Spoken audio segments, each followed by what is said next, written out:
విజయ్‌కి నేర్చుకోవాల్సింది ఎక్కడి నుంచంటే కేసీఆర్‌ని చూసి. ఇప్పుడు కేసీఆర్‌ని అప్పట్లో తెలుగుదేశం దెబ్బతీయడానికి ప్రయత్నించింది. ఎమ్మెల్సీ ఎలక్షన్ సందర్భంగా ఒక్కొక్కళ్ళకి రూ.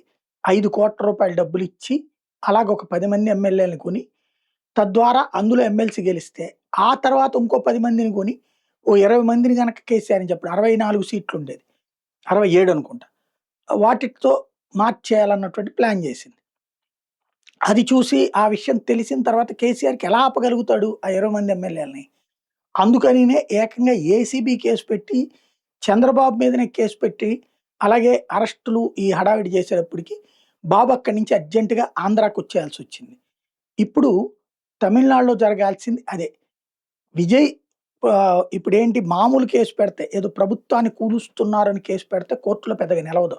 అయన్నీ ఉత్తుత్తి ఊహాగానాలు. మేము కూర్చున్నాం. కూర్చున్నంత మాత్రం డబ్బులని ఎవడు జెప్పాడు?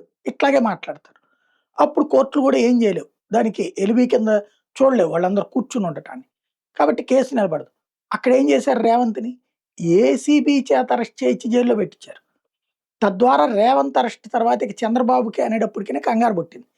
అలాంటి భయాన్ని సృష్టించగలే. లేపోతే ప్రభుత్వాన్ని కూల్చేస్తాడు స్టాలిన్.